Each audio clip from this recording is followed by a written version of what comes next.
kolmanda punkti juurde. Linnavalitsuse liikmete kinnitamine ja palgaliste valitsusliikmete ametisse nimetamine. Ja palun uuesti sõna ära linnapea. Aitäh.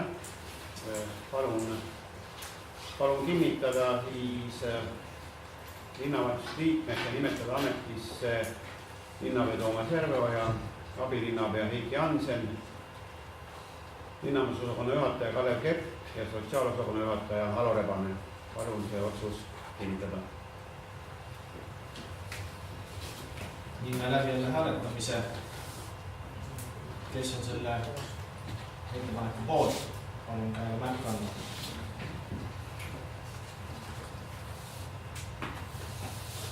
Üheksa poolt häält. Kes on vastu? Palun käega märku anda.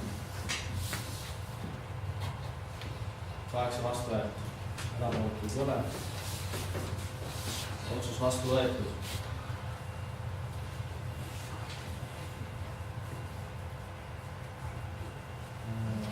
Ja palun sõna valimiskomisjoni.